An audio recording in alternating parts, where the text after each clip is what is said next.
और माननीय supreme court के साथ साथ मैं बहुत तहे दिल से शुक्रगुजार हूं उन वकीलों का जो पिछले 1.5 साल से 17-18 महीने से और बल्कि उससे पहले से भी पूरी लड़ाई लड़ रहे हैं। मैं जेल में बैठा था, आप लोग आंदोलन कर रहे थे, अरविंद जी जेल में बैठे हैं, आप लोग यहाँ सड़कों पे डंडे खा रहे हैं, लेकिन वो वकील इधर से उधर धक्के खा रहे हैं, एक कोर्ट से दूसरे कोर्ट धक्के खा रहे हैं, एक कागज से दूसरे कागज में डाल रहे हैं। इनकी एक एक साजिशों का, इनकी एक एक चालबाजियों का, इनकी एक एक तिगड़मों का जवाब दे रहे हैं अदालतों में खड़े होकर, इनके एक एक झूठ का पर्दाफाश कर रहे हैं। मेरे लिए तो मैंने कल भी कहा था, भगवान स्वरूप हैं। किसी भी जेल में बंद होने वाले एक व्यक्ति के लिए तो वकील भगवान स्वरूप होता है, और मेरे लिए तो सिंघवी साहब वाकई भगवान स्वरूप हैं। अभिषेक। नमस्कार, मैं हुमायूं सिंह और आप देख रहे हैं नेक्स्ट नाइन न्यूज। आज आपका बहुत बहुत स्वागत है हमारे खास प्रोग्राम रंग बदलती राजनीति में। आज बात करने वाले हैं अरविंद केजरीवाल। 2025 में विधानसभा चुनाव नजदीक है और केजरीवाल तिहाड़ जेल में बंद है। लगातार कोशिश कर रहे हैं कि जेल से बाहर आ जाएं, इसलिए राउजन्य कोर्ट से हाई कोर्ट से सुप्रीम कोर्ट, लेकिन किसी भी तरीके की कोई राहत नहीं मिली। लेकिन अब 20 अगस्त को उनकी सुनवाई है। ऐसे में देखना होगा कि क्या अरविंद केजरीवाल को राहत मिलेगी, जैसे मनीष सिसोदिया को मिली। 17 महीने के बाद मनीष सिसोदिया जेल से बाहर आने के बाद कहीं ना कहीं Bharatiya Janata party ED CBI को घेरते हुए नजर आ रहे हैं। लेकिन बड़ा यह सवाल है कि अरविंद केजरीवाल की रिहाई कब होगी। अगर होती है तो क्या कुछ समीकरण दिल्ली के बदलते हुए नजर आएंगे। अगर सीएम पद की एक बार दावेदारी कहीं ना कहीं मनीष सिसोदिया पेश कर देते हैं, तो जाहिर तौर पर अरविंद केजरीवाल का जेल से बाहर आने के बाद क्या पार्टी में बड़ी टूट होने की संभावना है। आज इन्हीं तमाम मुद्दों पर चर्चा करेंगे। हमारे साथ शालिनी मौजूद है। शालिनी, क्या लगता है कि मनीष सिसोदिया को तो राहत मिल गई, क्या अरविंद केजरीवाल को राहत मिलेगी? अगर मिलती है तो क्या समीकरण बनने वाले हैं आम आदमी पार्टी में, पुराने या नए? देखिए माही, अगर यहाँ पर अरविंद केजरीवाल को भी जमानत मिल जाती है तो आम आदमी पार्टी विधानसभा चुनावों में पूरे दमखम के साथ मैदान में उतरेगी। और इस बार तो उनके पास पूरा मुद्दा भी है। इस बार मुद्दा ये है कि जांच एजेंसियों का गलत तरीके से उपयोग कर रही है भारतीय जनता पार्टी। लगातार आम आदमी पार्टी भारतीय जनता पार्टी को लेकर निशाना साधते हुए नजर आ रही है। कई जो नेता है वो ये कहते नजर आते हैं, संजय सिंह है वो भी ये कहते नजर आते हैं कि जो ईडी और सीबीआई है वही भारतीय जनता पार्टी है, और जो भारतीय जनता पार्टी है वही ईडी और सीबीआई है। अब भारतीय जनता पार्टी इन जांच एजेंसियों के कह सकते हैं कि जरिए यहां पर आम आदमी पार्टी को घेरने की कोशिश करती हुई नजर आ रही है। ये भारतीय जनता पार्टी चाहती है कि आम आदमी पार्टी का एक एक नेता जो है वो जेल में चला जाए और विधानसभा चुनावों से दूरी बनाते हुए रखता हुआ नजर आए। जिस तरीके से आम चुनावों में भारतीय जनता पार्टी ने सभी आम आदमी पार्टी के बड़े बड़े नेताओं को जेल में डाल दिया, ऐसे में भारतीय जनता पार्टी जो है वो यही चाहती है कि एक एक जो नेता है वो जेल में आम आदमी पार्टी का नजर आए। तो ऐसे में अब मनीष सिसोदिया का बाहर आ जाना भारतीय जनता पार्टी के लिए एक बड़ा झटका हम कह सकते हैं, क्योंकि अभी तक देखा जा रहा था कि कोई आम आदमी पार्टी का जो बड़ा चेहरा था वो बाहर नहीं था। अगर देखा जाए संजय सिंह की बात करें, आतिशी मारलेना की बात करें, तो संजय सिंह भी हाल फिलहाल में ही जेल से बाहर आए। इससे पहले वो भी 6 महीने लगभग जेल में रहे थे। तो आतिशी मारलेना अकेले आम आदमी पार्टी की जिम्मेदारी संभालती हुई नजर आ रही थी, लेकिन उसके बाद संजय सिंह आए। अब संजय सिंह के बाद मनीष सिसोदिया को राहत मिल गई है, यानी कि मुख्यमंत्री के बाद अगर कोई आता है तो वो होता है उप मुख्यमंत्री। तो आप साफ तौर पर कह सकते हैं अगर सीएम केजरीवाल जेल में बंद है तो भी यहाँ पर मनीष सिसोदिया जो है वो आम आदमी पार्टी में एक महत्वपूर्ण भूमिका निभाते हुए नजर आते हैं। ऐसे में अब यही कहा जा सकता है कि अगर सीएम केजरीवाल जेल से बाहर आ जाते हैं तो भारतीय जनता पार्टी को विधानसभा चुनावों में एक बार फिर से नुकसान झेलना पड़ सकता है, क्योंकि विधानसभा चुनावों में आम आदमी पार्टी ही जीत दर्ज करती हुई नजर आ रही है। जनता उनकी सभी सेवाओं का जो है लाभ उठाती हुई नजर आ रही है।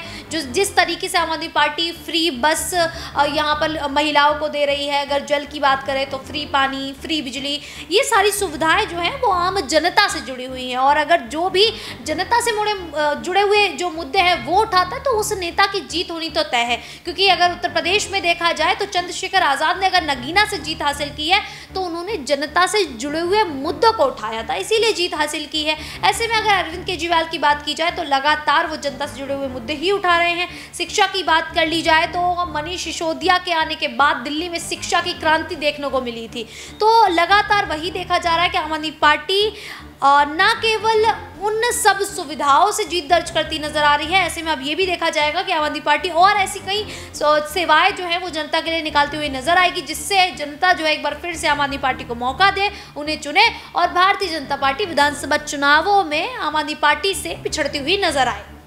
जी बिल्कुल, ऐसे में कहीं ना कहीं ये समीकरण तो बनते हुए नजर आ रहे हैं, लेकिन मनीष सिसोदिया जब से जेल से बाहर आए हैं लगातार Bharatiya Janata party ED CBI पर अपना शिकंजा कस रहे हैं और ये बात भी बोलते नजर आए कि बाबा भीमराव अंबेडकर की वजह से वो आज जेल से बाहर है, नहीं तो भारतीय जनता पार्टी ही उनको जेल में सड़ने के लिए मजबूर कर देते। और ईडी सीबीआई ने जिस तरीके से ये सारी कमियां भारतीय जनता पार्टी ने ये सारी कमियां निकाली हैं आम आदमी पार्टी के नेताओं पर, कहीं ना कहीं उनको भी इसका अंजाम जो है वो भुगतना पड़ सकता है। ये तमाम तरीके की बातें मनीष सिसोदिया कहते हुए नजर आए। पहले आप उनके वीडियो देखिए जरा, क्या कुछ कहते हुए नजर आते हैं सिसोदिया। और माननीय सुप्रीम कोर्ट के साथ साथ मैं बहुत तहे दिल से शुक्रगुजार हूं उन वकीलों का जो पिछले 1.5 साल से 17-18 महीने से और बल्कि उससे पहले से भी पूरी लड़ाई लड़ रहे हैं। मैं जेल में बैठा था, आप लोग आंदोलन कर रहे थे, अरविंद जी जेल में बैठे हैं, आप लोग यहां सड़कों पे डंडे खा रहे हैं, लेकिन वो वकील इधर से उधर धक्के खा रहे हैं, एक कोर्ट से दूसरे कोर्ट धक्के खा रहे हैं, एक कागज से दूसरे कागज में जा रहे हैं। इनकी एक एक साजिशों का, इनकी एक एक चालबाजियों का, इनकी एक एक तिगड़मों का जवाब दे रहे हैं अदालतों में खड़े होकर, इनके एक एक झूठ का पर्दाफाश कर रहे हैं। मेरे लिए तो मैंने कल भी कहा था, भगवान स्वरूप हैं।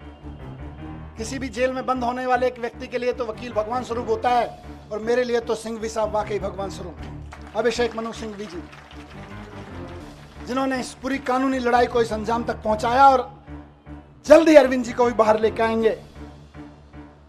मैं धन्यवाद करता हूं सिंघवी साहब का, मैं धन्यवाद करता हूं दयान कृष्णन साहब का, मैं धन्यवाद करता हूं मोहित माथुर साहब का, जिन्होंने बहुत बेबाकी से अदालतों के सामने ईडी और सीबीआई और भारतीय जनता पार्टी के सच को बेनकाब किया है। और मैं बहुत प्यार के साथ धन्यवाद करता हूं, उनमें से कुछ लोग मेरे उनसे उम्र में छोटे हैं, कुछ बड़े हैं, अपनी आम आदमी पार्टी की लीगल टीम के कुछ वकील साथी हमारे एमएलएज यहाँ खड़े हैं, साथ साथ में उनको सबको कोऑर्डिनेट करने वाले विवेक भाई इधर शायद नहीं होंगे, किसी विवेक जैन किसी अदालत में इस समय जाके आर्गुमेंट कर रहे होंगे, इरशाद भाई इस समय कहीं किसी अदालत में आर्गुमेंट कर रहे होंगे, कुछ पेपर बना रहे होंगे, और उनके कई साथी यहाँ खड़े मैं देख रहा हूँ अपने सारे साथियों को, मैं उनका भी बहुत धन्यवाद करता हूँ।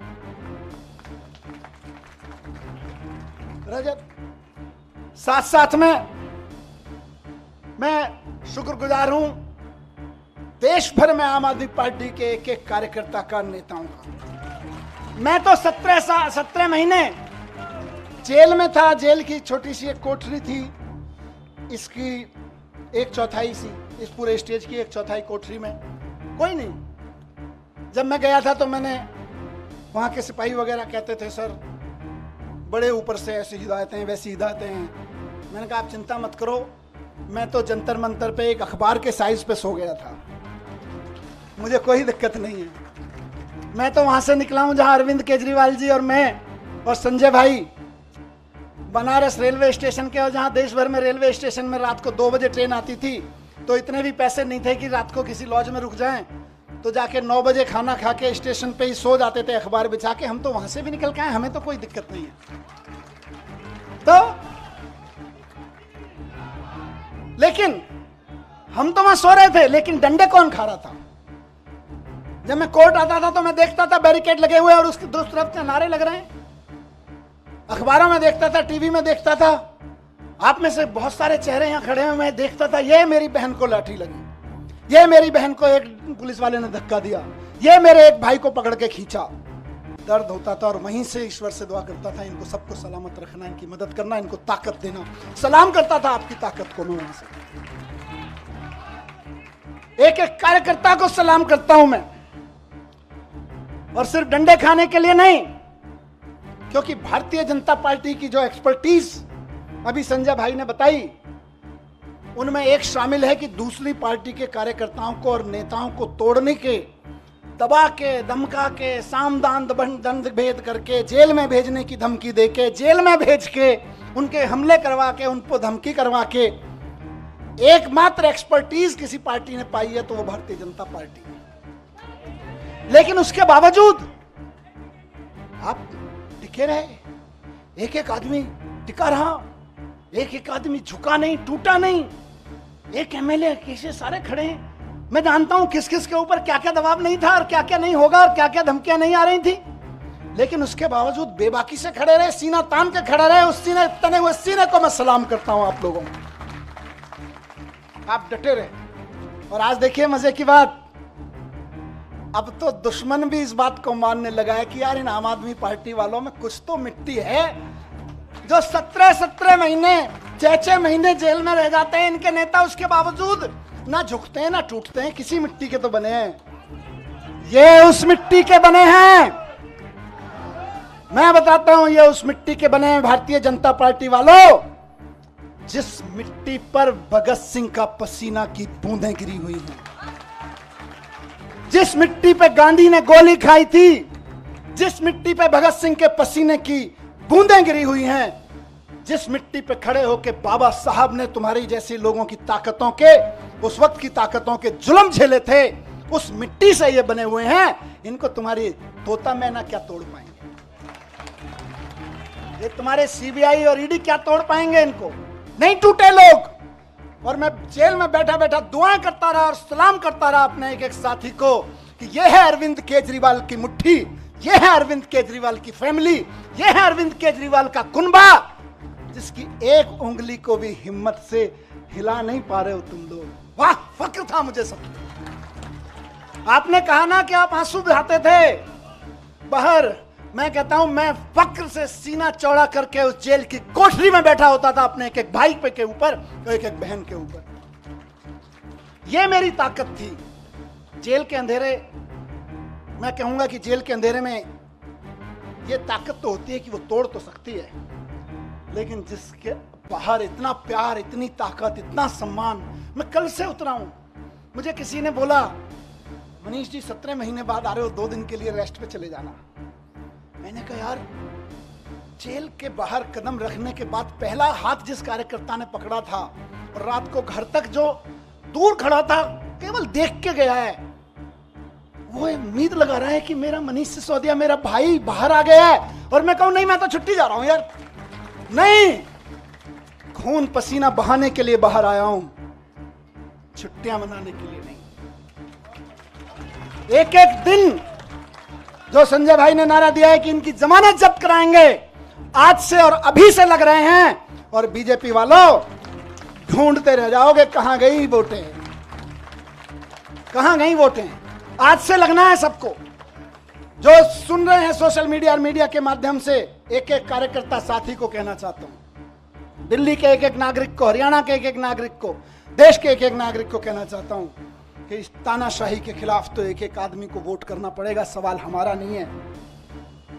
तानाशाही के खिलाफ ये जो लड़ाई है सिर्फ आम आदमी पार्टी के कार्यकर्ताओं की नहीं है, सिर्फ विपक्ष के पार्टी कार्यकर्ताओं की नहीं है, ये देश के एक एक आम आदमी की है। मैं जेल में था अभी, तो कई सारी खबरें, अखबार पढ़ता था, टीवी देखता था, न्यूज में कई सारी खबरें विचलित करती थी। ये विचलित नहीं करता था कि जमानत हुई कि नहीं हुई, इससे कभी मेरे को विचलन नहीं हुआ। मेरे को विचलन किस चीज से होता था? मैं देखता था कि देश के कितने कितने बड़े बड़े व्यापारियों को इन्होंने, 500-600 बड़े बड़े व्यापारियों को इन्होंने झूठे केसेस, सच्चे केसेस, इधर उधर के केसेस में बना के बंद कर दिया गया है।